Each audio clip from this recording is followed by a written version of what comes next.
lá, então nós vamos hoje colocar um pouquinho dessa questão da singularidade, né? O que vem a ser essa singularidade? Que o indivíduo, ele é um ser biopsicossocial.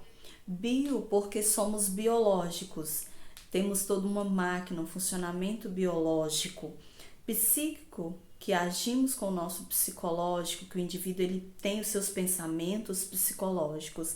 E social, as suas interações, a interação, suas experiências com o meio, isso tudo deve ser levado em consideração no estudo da neurociências, no estudo da neuropsicopedagogia. Não podemos olhar o indivíduo em um só ângulo, temos que olhar ele neste ângulo, né? Quando vamos tratar das aprendizagens como um ser biológico, como um ser psicológico e como um ser social.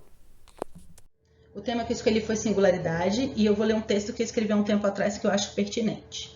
As pessoas são muito mais do que junções de características perceptíveis ou descritíveis. São ações externas e internas somadas, subtraídas, multiplicadas ou divididas para construir ou desconstruir o que somos.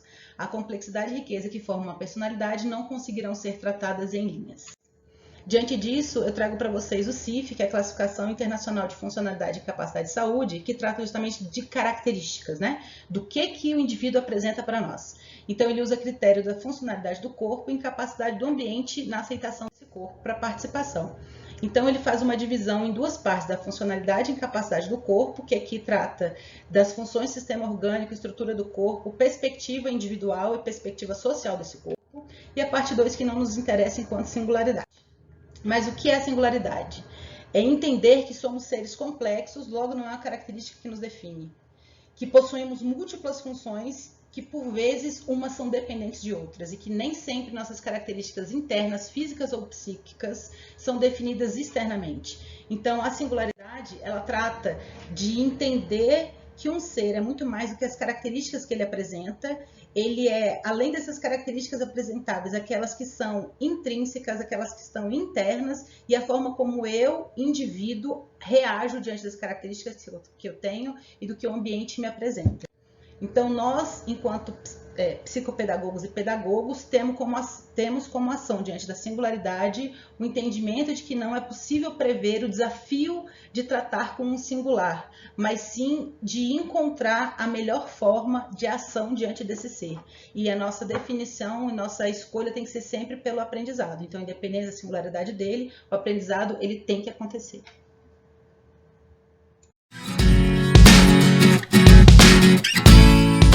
O que é aprender? A aprendizagem está presente em todos os dias de nossas vidas. Desde o momento que somos concebidos até o momento de nossa morte, ela estará presente. A aprendizagem é uma alteração química e física do nosso encéfalo, o nosso órgão da aprendizagem. Por isso, ele compromete e faz parte de todos os nossos posicionamentos, de nossos comportamentos. A aprendizagem é além da caixinha. Aprender é quando de fato nós ouvimos, nós pensamos, nós refletimos e por fim nós compartilhamos. A aprendizagem é volição. Volição significa motivação e interesse. Quando de fato isso acontece, consolidamos uma aprendizagem. Por isso é importante diferenciar aprendizagem de decorar.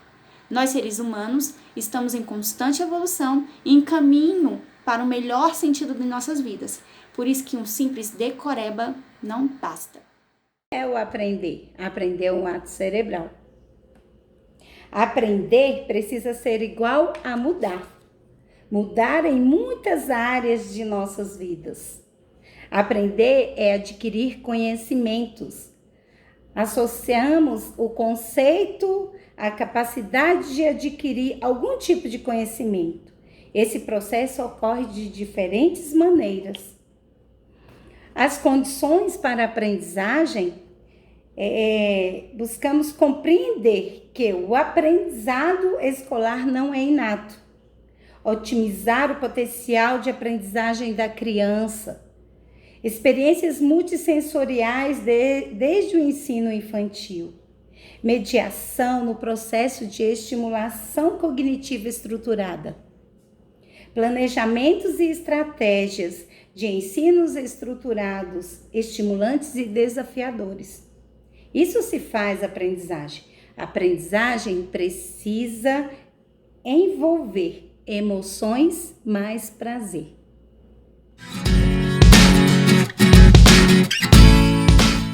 Oi, meu nome é Josi e eu queria falar com vocês sobre o sistema nervoso. Ele se divide em sistema nervoso central e sistema nervoso periférico. O sistema nervoso central fica no nosso encéfalo, dentro do nosso crânio, tá? Ele engloba o encéfalo, que é o hemisfério esquerdo e direito, o tronco encefálico e o cerebelo, tá? E também a medula espinal, que faz essa conexão do sistema nervoso, né, com na nossa coluna, né? Ele passa por dentro da nossa coluna, ligando a questão nervosa do cérebro com o nosso corpo. E o sistema nervoso periférico, ele fala de toda essa parte do, vamos chamar de cabeamento, né? Como se ele interligasse todas as extremidades do nosso corpo ao nosso cérebro. Então, o estímulo vem, é levado para o nosso cérebro, através desse cabeamento, e como resposta, o cérebro envia de volta a resposta à musculatura na nossa parte periférica do corpo.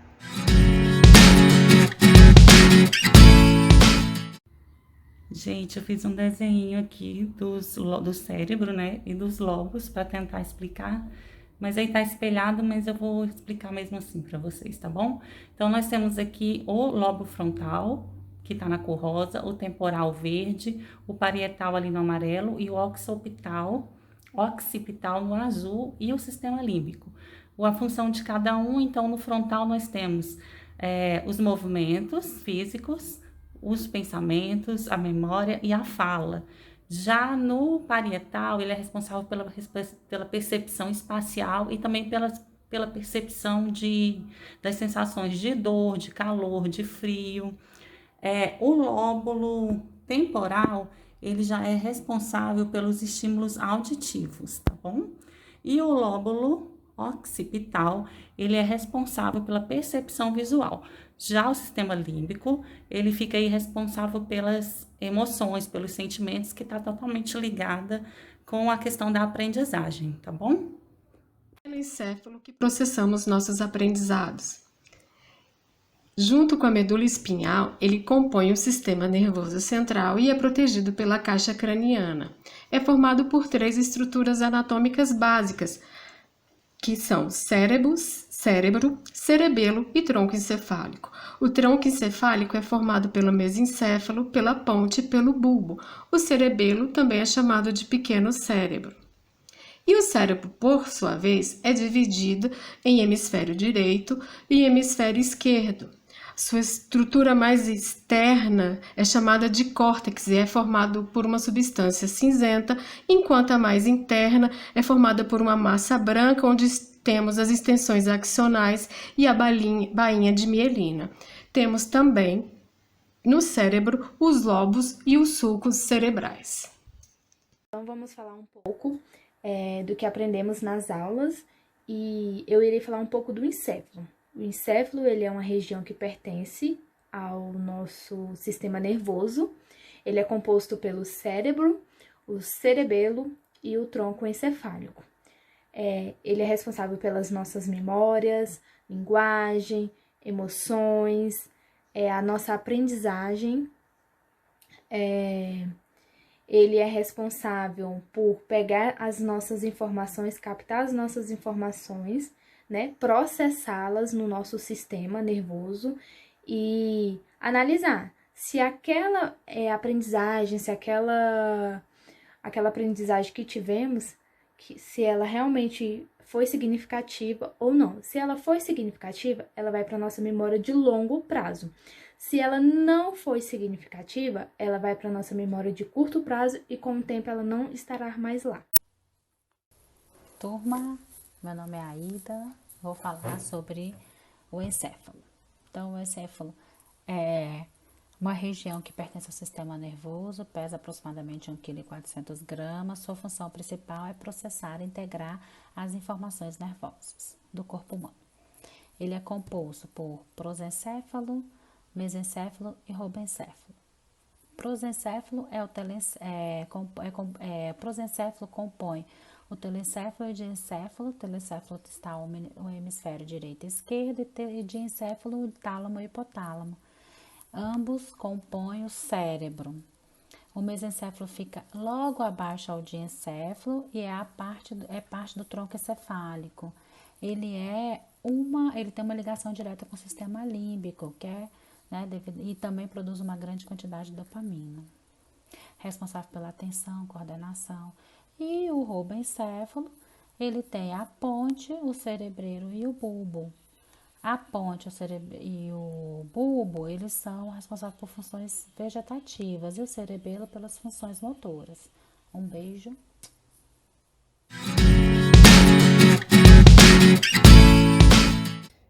As funções executivas são habilidades que nos possibilitam manipular mentalmente as nossas ideias, a fim de que a gente possa se adaptar de maneira rápida e ser flexível às mudanças do ambiente. A gente tem dentro das funções executivas o controle inibitório, que é a capacidade de inibir o comportamento e filtrar pensamentos e impulsos. A gente tem a flexibilidade cognitiva, que é a capacidade que a gente tem de mudar o foco atencional e alternar entre várias tarefas e focos. E a gente tem a memória operacional, né, que é a capacidade de relacionar e integrar informações, né, lembrar de sequências e ordens. Hoje pode viver uma vida acadêmica com louvor, viver nesse processo em que estamos de acirrada competitividade. Muito simples, desde que tenha as suas funções executivas muito claras. Ou seja, é um processo cognitivo que se relaciona com muita claridade os processos de memória de trabalho, raciocínio, flexibilidade de tarefas, resolução de problemas, planejamento e execução. O que isso quer dizer na prática?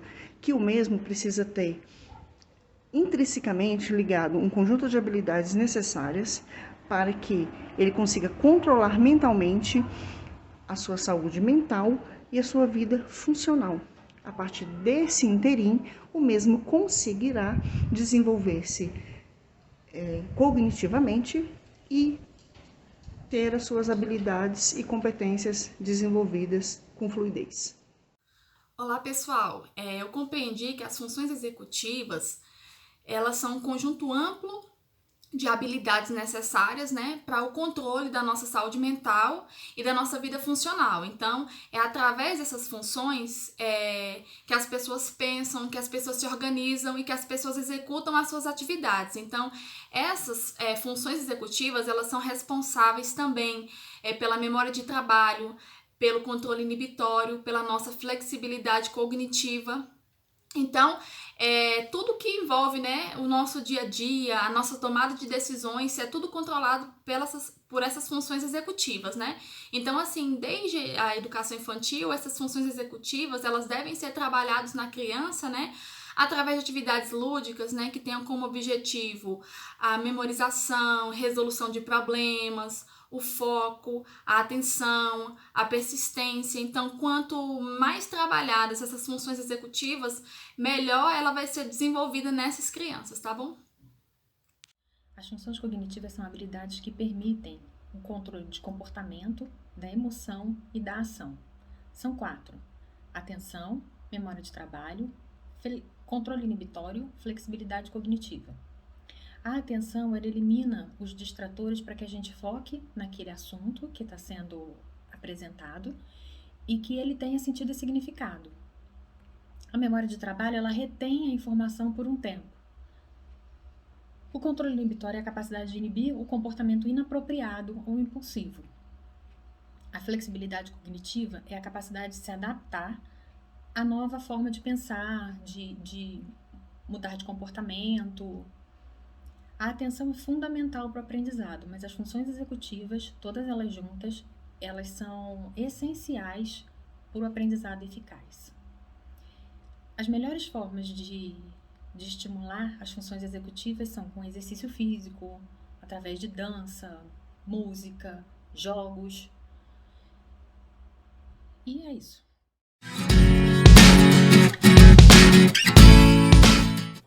A memória de trabalho é uma das partes das funções executivas. Ela é responsável por reter as informações, pensá-las, analisá-las, associá-las no curto prazo, né? Ela também busca informações da memória de longo prazo para fazer essa associação entre os conhecimentos, né? E um exemplo na aprendizagem, com essa associação e esse relacionamento entre as informações e os conhecimentos adquiridos, é quando a criança, por exemplo, brinca, lembrando das regras, né, daquela brincadeira ou daquele jogo.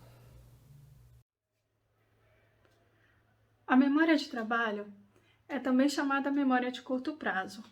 Ela é responsável por armazenar, relacionar e pensar informações no curto prazo. Se ela não existisse, a gente não lembraria do que estávamos fazendo quando alguém nos interrompesse ou algum fenômeno nos interrompesse. Na educação, isso é muito importante, porque quando o professor está dando a sua explanação para as crianças, alguém bate na porta, alguma criança pergunta, e isso acaba gerando uma interrupção no raciocínio. Se a memória de trabalho não funcionar direito, a gente não lembra da informação que a gente estava dando. E a própria criança também não lembra da pergunta que iria fazer.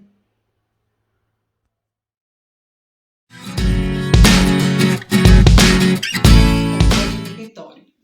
Pode-se dizer que o controle inibitório ele é fundamental para as nossas relações interpessoais. É quando eu consigo ficar sentada numa sala de aula e prestar atenção. É quando eu consigo ficar calada e esperar a vez do outro falar. É quando eu consigo aguardar a minha vez. A gente está utilizando em todo momento o nosso controle inibitório. É quando eu consigo inibir as distrações internas e externas e dando foco àquilo que é necessário. Isso eu vou inibir os ruídos, as distrações, e isso vai possibilitar o meu foco, a minha atenção seletiva. É o cérebro corrigindo o meu comportamento. É quando meu filho de 4 anos está aqui na sala esperando eu terminar de gravar para ele poder falar comigo. É isso. Controle inibitório. O controle inibitório faz parte das nossas funções executivas. E essa é uma capacidade que nós temos de controlar e inibir impulsos. Dentro da educação, uma forma de ajudar as crianças é exercitando a sua atenção. Porque quando eu estou atenta ao meu presente e ao meu momento, se torna cada vez mais difícil tomar uma atitude por impulso. Ou seja, cada vez que nós trabalhamos a atenção da criança, ela consegue estar centrada no agora. Outra forma que o controle inibitório pode ser útil é contra estímulos distratores. Então, se uma criança está num processo de aprendizagem e alguma coisa chama a atenção dela, o controle inibitório pode trazer ela novamente para o momento presente e ela ficar centrada na aprendizagem. O controle inibitório é a capacidade que o sujeito tem de agir de acordo com algo que foi previamente estabelecido e não por impulso. Por exemplo, se eu decido fazer uma dieta, eu estabeleci para mim essa meta. E aí eu preciso não ceder ao impulso de comer chocolate. A habilidade cognitiva é a capacidade fundamental para que o indivíduo perceba o seu erro e possa corrigi-lo, ali no momento da ação ou no momento do pensamento, né? Então isso na aprendizagem pode se caracterizar, pode ser visto no momento em que eu vou elaborar uma resposta e essa minha resposta ultrapassa o limite permitido de linhas, eu preciso reformular, preciso refazer. Ou então no momento em que eu vou fazer um desenho e esse meu desenho que vai acabar ultrapassando ali os limites da minha folha. Eu preciso reformular esse meu processo e fazer novamente. Ou então, se a minha resposta está sem coerência, eu preciso reformular meu pensamento, organizar as minhas ideias e responder novamente. Então, quando eu percebo o meu erro e tento corrigi-lo, retraçar, né, essas rotas, refazer essas rotas, então eu estou usando, né, a minha flexibilidade cognitiva. Flexibilidade cognitiva é a capacidade que o cérebro tem de adaptar-se a novas situações, né? Ele muda a conduta dele, o cérebro muda a conduta dele para saber lidar com novos acontecimentos. É pensar de uma forma diferente, possibilidades diferentes, estratégias diferentes para resolver uma determinada situação. E ela é fundamental para a aprendizagem e para a resolução de problemas, porque através da flexibilidade cognitiva nós conseguimos fazer novas conexões, né, e buscar buscar conhecimentos antigos e produzir novos conhecimentos para desenvolver nossa aprendizagem. Flexibilidade cognitiva, exemplificando, eu estou passando por uma avenida e tem um grande engarrafamento. Eu preciso ter a flexibilidade de pensar em um outro caminho, uma outra opção, para mim não me atrasar por um compromisso, por exemplo. Como que eu posso usar isso, essa flexibilidade de resolver, ter outras maneiras de resolver problemas, pensando na educação? A criança, ela tem várias maneiras de aprender, então eu não preciso ficar pensando que ela precisa aprender só daquela maneira. Ela pode aprender de várias maneiras, ela não está conseguindo resolver isso dessa maneira, vamos pensar numa outra forma, vamos fazer com que ela encontre uma outra forma. E se, por exemplo, ela precisa aprender um poema e ela não consegue aprender daquela forma, mas e se ela cantar? E se ela aprender poema em forma de música, em forma de rima, de outras maneiras?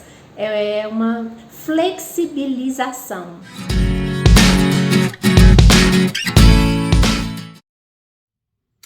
Então, Mariana, o meu cérebro, ele tem uma capacidade que o seu não tem. Ele tem uma capacidade de se modificar, de se reorganizar, de se adaptar às condições. Ele tem uma neuroplasticidade e ela pode acontecer de 3 formas. Uma no aspecto biológico, conforme a gente vai crescendo. A gente nasce pequenininho, com um cérebro diferente, e conforme a gente cresce, ele vai se modificando. A outra forma, a segunda, é quando a gente aprende, vai para a escola, ganha conhecimento. Hoje a gente já sabe muito mais do que sabia antigamente. E a terceira é quando o cérebro sofre algum tipo de lesão. E aí, alguma outra parte do cérebro consegue fazer uma reorganização, consegue suprir de alguma forma aquela parte que foi lesionada. Viu por que é diferente? O meu cérebro, que é plástico, e o seu, que é de espuma? A neuroplasticidade ou plasticidade cerebral é a capacidade adaptativa do sistema nervoso central de se modificar e organizar estruturalmente. Sendo mais ativa, a neuroplasticidade ela é muito mais ativa no período da infância e da adolescência, mas não desaparece depois, ela simplesmente diminui. E então nós temos essa neuroplasticidade até a nossa velhice. Ela pode acontecer de 3 formas. A primeira é da forma ontogênica, a partir da nossa maturação, a partir da nossa idade. Então a neuroplasticidade ela também ocorre de acordo com a nossa idade, quando nós vamos amadurecendo. A segunda forma que a neuroplasticidade pode acontecer é a partir de quando nós aprendemos algo novo. Então, quando nós aprendemos algo novo, novos neurônios são formados e o nosso cérebro se reorganiza. E a terceira forma é quando nós sofremos alguma lesão. Isso pode também trazer e causar a neuroplasticidade. A neuroplasticidade é a capacidade do cérebro de mudar em decorrência da maturação do organismo, de aprendizagens ou de ajustes para compensar prejuízos decorrentes do envelhecimento ou de algum dano cerebral. O cérebro ele muda muito desde o útero até a vida adulta Durante a vida adulta ele continua mudando, mas à medida que nós envelhecemos, essa neuroplasticidade ela tende a diminuir. Por isso, algumas aprendizagens são mais fáceis na infância.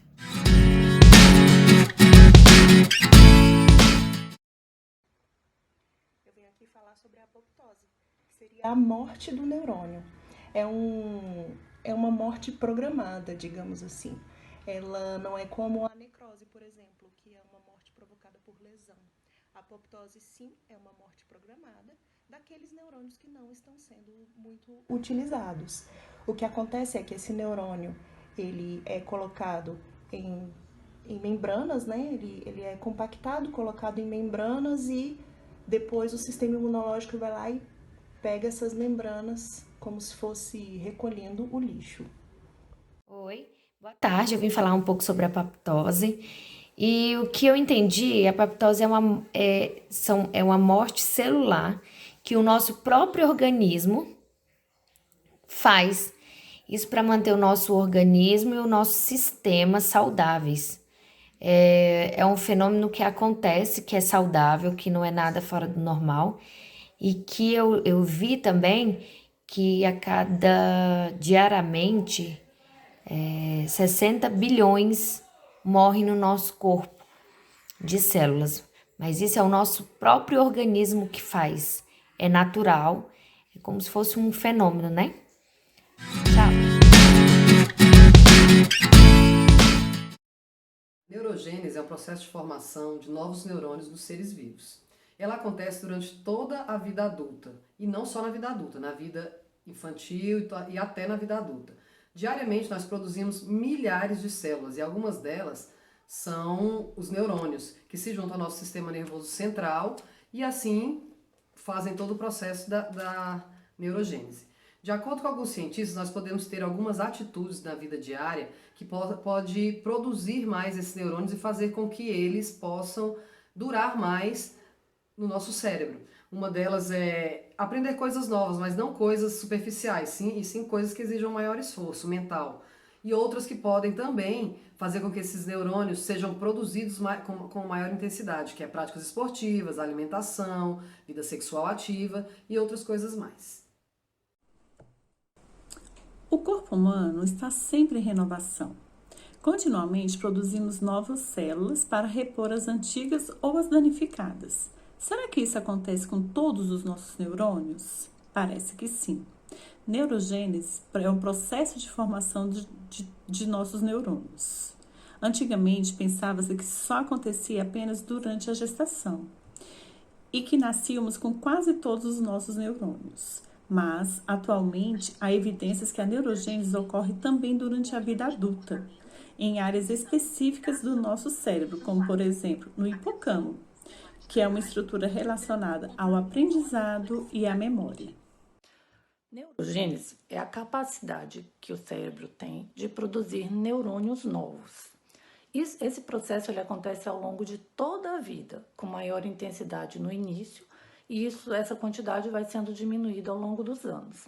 Acontece no hipocampo e para que se estimule isso, é preciso que tenha atividades bem diversificadas, atividades desafiadoras que façam com que esse cérebro esteja sempre em constante evolução mesmo, né? Querendo aprender mais e estimulando mais. Como fazer isso? Atividade física, atividades desafiadoras, um ambiente saudável, um ambiente emocionalmente tranquilo, né? Ansiedade, sedentarismo, uso de substâncias ilícitas, tudo isso atrapalha essa questão dos neurônios serem formados, né? Então, como que a gente pode, na educação, na aprendizagem, auxiliar nossos alunos, né, para que eles aprendam? Sempre tendo atividades que desafiem, né, que te façam assim pensar de outra maneira, alguma coisa que você realmente nunca fez com eles, alguma coisa que seja prazeroso também, né, mas que seja desafiador. Escrever com a mão esquerda, fazer alguma coisa que ele nunca fez, usar a coordenação motora, tentar desafios, né, desafios constantes. Sensório motor de 0 a 2 anos, pré-operatório de 2 a 7 anos, Operatório concreto, de 7 a 11 anos. Operatório final, 12 anos a seguir. Quando o professor ele entende o processo cognitivo, ele consegue ter certeza do rendimento dos seus alunos. Um abraço, obrigada. Nós, como futuros neuropsicopedagogos, precisamos entender que esta ciência estuda o sistema nervoso e a sua atuação no comportamento humano, tendo como enfoque a aprendizagem, procurando fazer inter-relações entre os estudos das neurociências com o conhecimento da psicologia cognitiva e da pedagogia.